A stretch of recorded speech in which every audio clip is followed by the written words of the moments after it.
I want you to, for a moment, think about playing a game of Monopoly. Except in this game, that combination of skill, talent, and luck that help earn you success in games as in life has been rendered irrelevant because this game's been rigged, and you've got the upper hand. You've got more money, more opportunities to move around the board, and more access to resources. And as you think about that experience, I want you to ask yourself, how might that experience of being a privileged player in a rigged game change the way that you think about yourself and regard that other player? So we ran a study on the UC Berkeley campus to look at exactly that question. We brought in more than 100 pairs of strangers into the lab, and with the flip of a coin, randomly assigned one of the two to be a rich player in a rigged game. They got 2 times as much money. When they passed go, they collected twice the salary, and they got to roll both dice instead of one, so they got to move around the board a lot more. And over the course of 15 minutes, we watched through hidden cameras what happened. And what I want to do today for the first time is show you a little bit of what we saw. You're going to have to pardon the sound quality in some cases because, again, these were hidden cameras. So we've provided subtitles. How many 500s did you have? Just one. Are you serious? Yeah. I have 3. I don't know why they gave me so much. Okay, so it was quickly apparent to players that something was up. One person clearly has a lot more money than the other person, and yet, as the game unfolded, we saw very notable differences and dramatic differences begin to emerge between the two players. The rich player started to move around the board louder, literally smacking the board with their piece as he went around. We were more likely to see signs of dominance and nonverbal signs of displays of power and celebration among the rich players.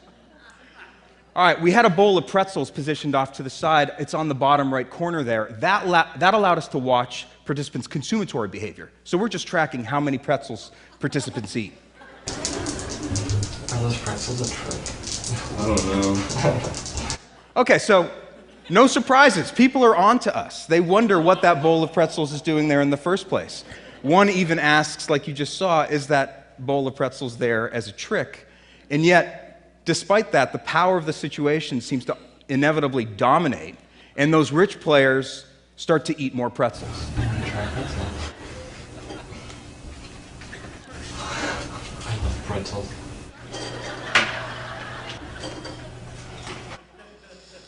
And as the game went on, one of the really interesting and dramatic patterns that we observed begin to emerge was that the rich players actually started to become ruder toward the other person. Less and less sensitive to the plight of those poor players, and more demonstrative of their material success. More likely to showcase how well they're doing. I have some money. I have money for everything. You owe me $24 before. Lose all your money soon. I'll buy it. I mean, I have so much money. I have so much money, it takes me forever. I'm gonna buy out this whole board. You're gonna run out of money soon. I'm pretty much untouchable at this point. Okay, and here's what I think was really interesting, is that at the end of the 15 minutes, we asked the players to talk about their experience during the game. And when the rich players talked about why they'd inevitably won in this rigged game of Monopoly,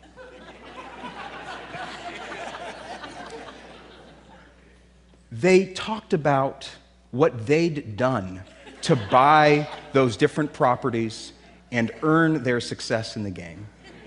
And they became far less attuned to all those different features of the situation, including that flip of a coin that had randomly gotten them into that privileged position in the first place.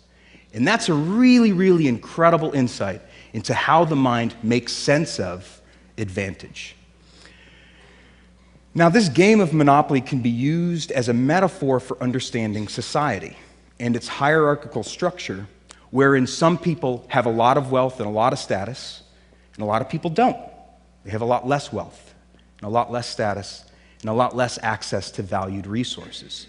And what my colleagues and I for the last 7 years have been doing is studying the effects of these kinds of hierarchies. What we've been finding across dozens of studies and thousands of participants across this country is that as a person's levels of wealth increase, their feelings of compassion and empathy go down. And their feelings of entitlement, of deservingness, and their ideology of self-interest increases. In surveys, we found that it's actually wealthier individuals who are more likely to moralize greed being good, and that the pursuit of self-interest is favorable and moral.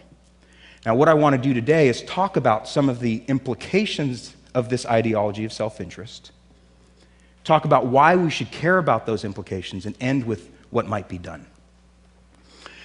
Some of the first studies that we ran in this area looked at helping behavior, something social psychologists call prosocial behavior. And we were really interested in who's more likely to offer help to another person, someone who's rich or someone who's poor. In one of the studies, we bring in rich and poor members of the community into the lab and give each of them the equivalent of $10. And we told the participants that they could keep these $10 for themselves, or they could share a portion of it, if they wanted to, with a stranger who's totally anonymous. They'll never meet that stranger, and the stranger will never meet them. And we just monitor how much people give. Individuals who made $25,000, sometimes under $15,000 a year, gave 44% more of their money to this stranger than did individuals making $150,000, $200,000 a year. We've had people play games to see who's more or less likely to cheat to increase their chances of winning a prize. In one of the games, we actually rigged a computer so that die rolls over a certain score were impossible. You couldn't get above 12 in this game. And yet, the richer you were, the more likely you were to cheat in this game to earn credits toward a $50 cash prize, sometimes by 3 to 4 times as much. We ran another study where we looked at whether people would be inclined to take candy from a jar of candy that we explicitly identified as being reserved for children, participating. I'm not kidding. I know it sounds like I'm making a joke. We explicitly told participants, this jar of candy is for children participating in a developmental lab nearby. They're in studies. This is for them. And we just monitored how much candy participants took. Participants who felt rich took 2 times as much candy as participants who felt poor. We've even studied cars, not just any cars, but whether drivers of different kinds of cars are more or less inclined to break the law. In one of these studies, we looked at whether drivers would stop for a pedestrian that we had posed waiting across at a crosswalk. Now, in California, as you all know, because I'm sure we all do this, it's the law to stop for a pedestrian who's waiting to cross. So here's an example of how we did it. That's our Confederate off to the left, posing as a pedestrian. He approaches as the red truck successfully stops. In typical California fashion, it's overtaken by the bus, who almost runs our pedestrian over. Now, here's an example of a more expensive car, a Prius, driving through, and a BMW doing the same. So we did this for hundreds of vehicles on several days, just tracking who stops and who doesn't. What we found was that as the expensiveness of a car increased, the driver's tendencies to break the law increased as well. None of the cars in our least expensive car category broke the law. Close to 50% of the cars in our most expensive vehicle category broke the law. We've run other studies finding that wealthier individuals are more likely to lie in negotiations, to endorse unethical behavior at work, like stealing cash from the cash register, taking bribes, lying to customers. Now, I don't mean to suggest that it's only wealthy people who show these patterns of behavior. Not at all. In fact, I think that we all, in our day-to-day, minute-by-minute lives, struggle with these competing motivations of when or if to put our own interests above the interests of other people. And that's understandable because the American dream is an idea in which we all have an equal opportunity to succeed and prosper as long as we apply ourselves and work hard. And a piece of that means that sometimes you need to put your own interests above the interests and well-being of other people around you.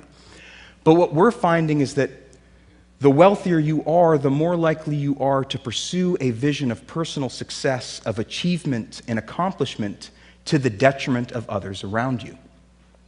Here I've plotted for you the mean household income received by each fifth and top 5% of the population over the last 20 years.